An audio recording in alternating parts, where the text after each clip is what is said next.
Um, Thank you very much, Wayne. Let me start by saying that I want to welcome the opportunity presented by Wayne Modest to return to a text that I had written several years ago, an even more generous invitation to explore the ways that text might have something to say about the task that this conference has set itself.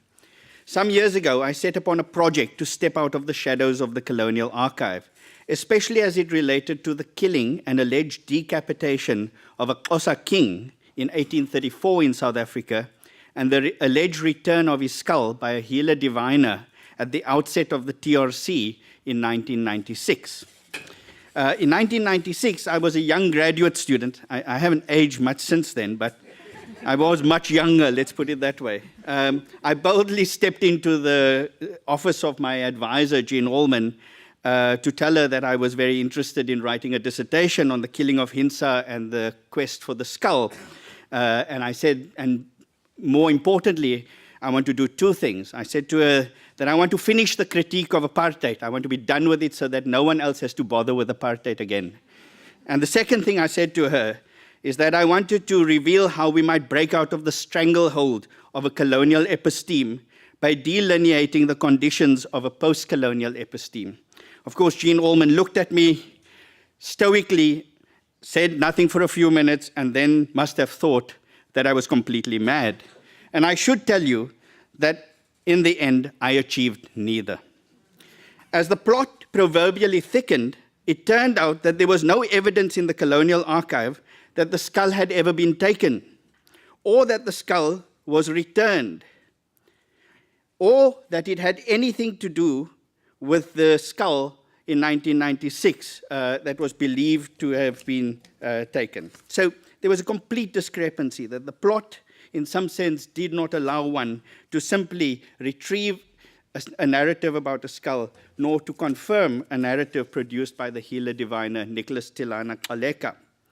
At best, mine was a history that started off as a rumor in the 19th century, turned into a nationalist fact in the early 20th century, and by the end of that century, functioned as material of a post-apartheid subaltern's dream. I suspect that my invitation to participate in this session relates to my ambition and failure, perhaps, to walk out of the shadows of the colonial archive and to think with you about whether this is conceivable, firstly, and secondly, whether this effort may say something about the debates about the ethnographic museum. Assuming this brief, I want to draw attention to the ways this session invites us to contemplate new concepts in the light of the persistence of colonial duress and the shadows cast by a long cataclysmic history of colonialism, both of which were central to defining my efforts in the deaths of Hinsa, post-apartheid South Africa, and the shape of recurring past. Before proceeding, I should pause to confess that the book received a mixed reception, in part because it was seen to be tampering with the ways the history of Africa is normatively seen as social history and not a philosophy of history. Unconvinced by the alignment of social history and nationalist claims of transcendence, I set myself the task of inquiring into how the problem of the problematization of race functioned alongside a genealogy of rationality of race that was inaugurated by colonial rule. So it was not simply a question of the problematization of race, but to understand how the critique of race, its problematization, had also not allowed us to think beyond the limits of the colonial archive. While the rationality of race would permit some modification, in other words, if nationalism, Marxism, and a range of political formations in the 20th century would affect how the concept of race functioned, I discovered it would not allow for the stability of that rationality to be altered. This is perhaps a problem that Foucault identifies as the rarity of discourse. Rarity gets at the very ways in which discourse functions through a repetition that is not discernible in the exercise of power, and in which modifications to such discourses are only ever permitted on the terms of such a rational order. In other words, whatever nationalism seemed to be saying about the colonial archive, it could at most achieve a modification in that rationality, not a rupture.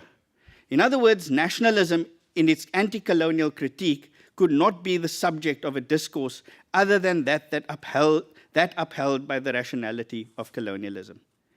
So was I stupid or youthfully arrogant, yes, both to those, to claim that I would find a way to step out of the shadows of the colonial archive. Let me for now say, absolutely not. My aim in the Deaths of Hinsa was to attend to the rarity of discourse in the transition from apartheid to the post-apartheid, to show that a certain rationality of race would persist in ever more normalized forms and that it would be more efficiently mobilized under the sign of the post-apartheid. Unless there was an effort, of course, to radically alter our approach to colonialism by viewing it as an epistemic event, the post-apartheid would emerge as a more efficient version of apartheid. I set to work by tracing the alignment of the problematization of race in colonial discourse with the modifications it was thought to have effected in liberal, Marxist, and nationalist discourse. Mine was an effort to define a politics of thinking ahead through an archaeology and genealogy of thinking about a missing head. Perhaps one of the enduring themes of the book relates to its ambition to step out of the shadows of the colonial archive, not by simply disavowing it, but facing it head-on. To this extent, I wanted to see how this very ambition was undertaken in the name of anti-colonial nationalism, in Marxist critique, and in even a liberalism that had become weary of its colonial precursors by the 20th century. Each would result in a modification of discourse, but without the rupture promised in their critique of colonial precedents. The failure of these critical encounters with colonialism intrigued me, especially since they too had harbored the desire to overcome colonial reason and the modes of governmentality that it sustained. In the failure of nationalism, Marxism, and enlightened liberalism to overcome the inheritance of colonialism, I began to see the very reason to worry about the transition from apartheid to the post-apartheid and why it might fail in its promise. Situated on either side of the long 19th and 20th centuries, the Deaths of Hinsa is bookmarked by two commissions of inquiry.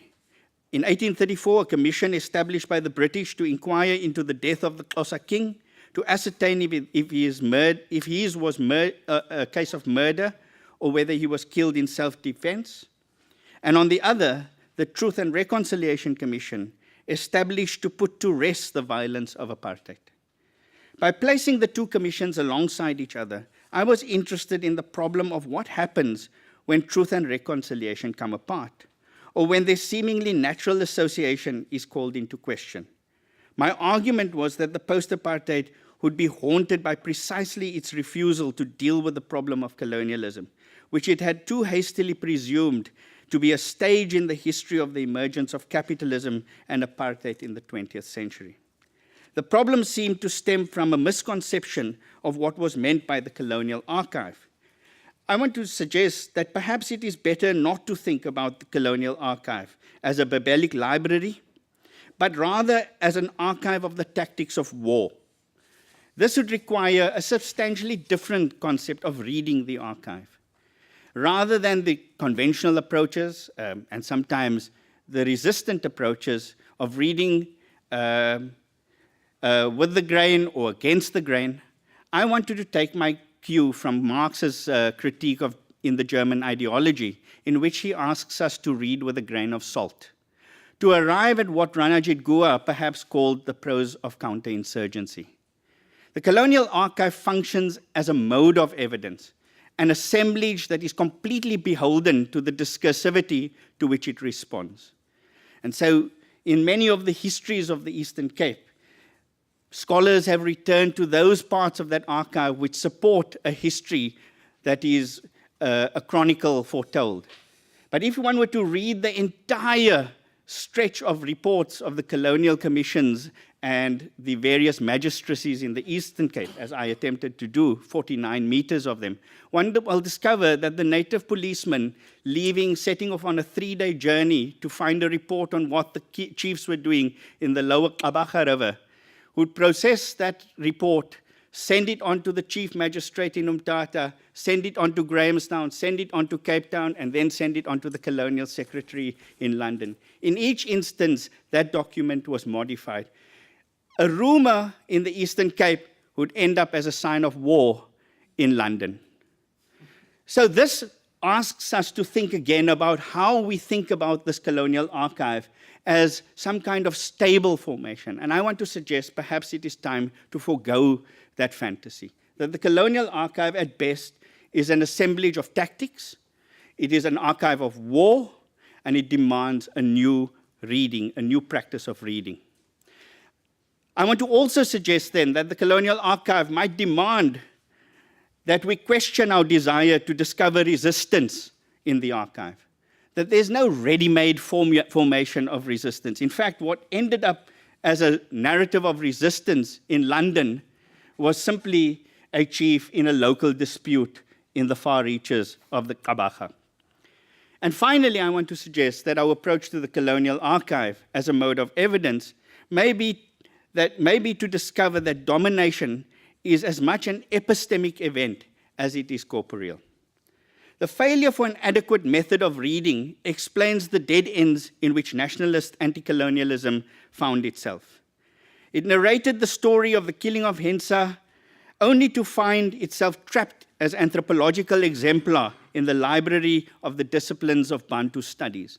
In other words, in all the ways that the early nationalists, and there were a generation of very, very significant intellectuals in the Eastern Cape in the early 20th century, in all the texts and revisiting of the 19th century that had been conducted by these intellectuals, I want to suggest by the 20th century that all those texts ended up as mere exemplars in the disciplines of Bantu studies. In fact, their political potential had been completely eviscerated and evacuated.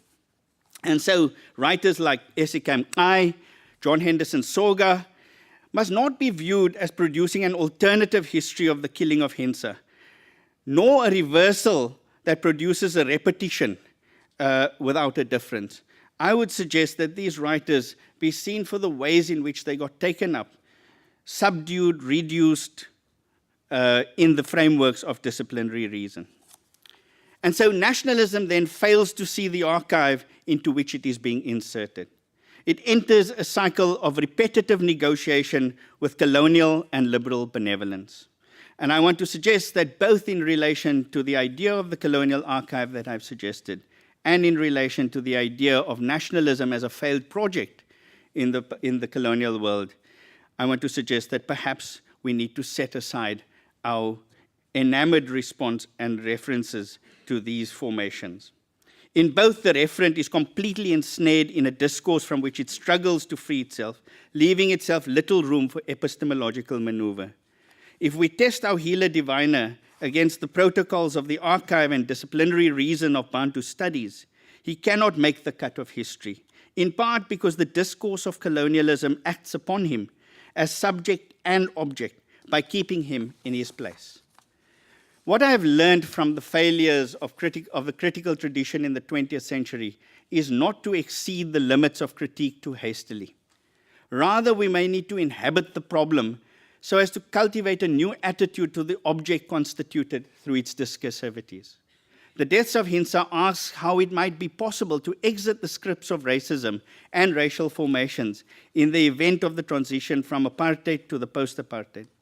Read in relation to its subtitle, the Post-Apartheid South Africa and the Shape of Recurring Pasts, the book articulates how it is that such an undertaking of transition will require both care of a specific historical limit and attention to the question of how we think about history after apartheid. Rather than viewing it as an effort at developing a theory from the South, the book proposes a question of what it might mean to theorize from within the inherited predicament of a racial formation. So some years ago, do I have enough time? Am I doing fine? 5 minutes. Okay, so I'm going to skip over. Let me just say that what I wanted to say is that that moment of disclosing to Jean Allman that I wanted to put an end to all this nonsense of apartheid and finish off colonialism's critique and all of those desires and ambitions, that somehow that prompted a certain kind of inquiry. And I would say that part of the project is not to give up on that, not to say that we do not want to unsettle or break up the configurations of the colonial archive, but to think about it substantially differently.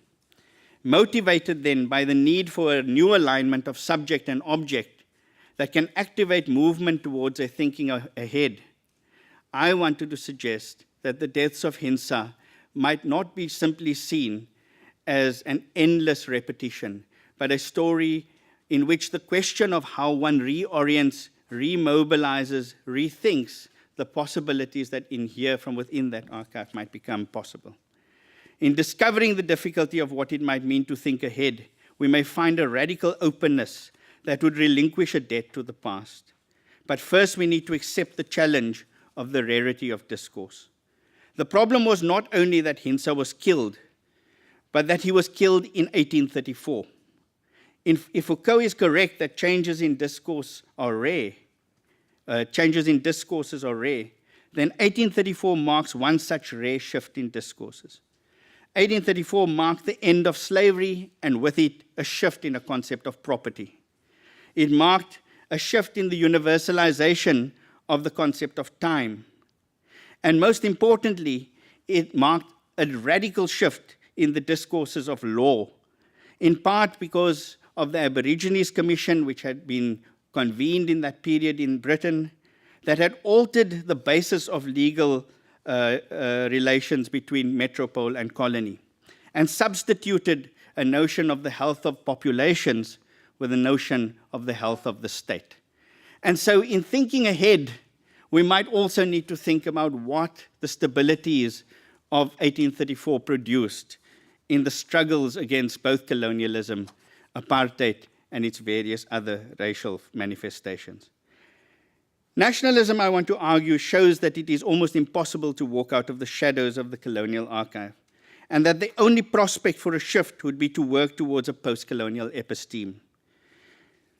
Where then should the post-apartheid search for a difference that is different to apartheid's difference? I wanted to suggest today that perhaps a return to the museum might not be a bad idea. That perhaps the exhibitions that house the story of the killing of Hinsa in South Africa produced within it the possibility of reorienting our reading of this catastrophic event that lay at the heart of nationalist narration in the 20th century. And perhaps it is through the work of art, in this case the work of Hilary Graham, that we might begin to anticipate a shift of direction from within the condition of colonial exhibition. Museums hold that desire that has been expunged from the archive and its critique. Before you accuse me of singing for my supper, let me hasten to say that the museum unfortunately appears oblivious of its potential to test the limits of the object as historical artifact or work of art. And so the ethnographic museum, I want to argue, if it has any association to what I am saying about the colonial archive, is not a derivative discourse. Yes, it is brought about by a colonial mode of evidence and susceptible to disciplinary reason, but it also holds in its place the very object that may serve to reconstitute our understanding of subjectivity. Without that object and reorientation to the subject, there can be no account of a post-colonial future.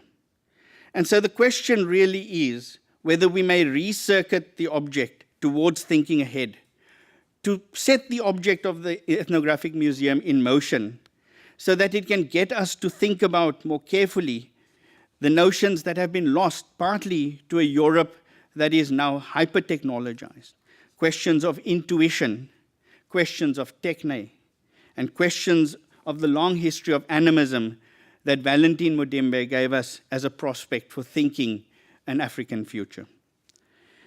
So I want to suggest that perhaps there is something about the way in which we approach, align ourselves, realign ourselves to the objects of the ethnographic museum that might prove productive for a history that seems to be tied into an endless set of repetitions, particularly as it is threaded through the nationalist frames of intelligibility.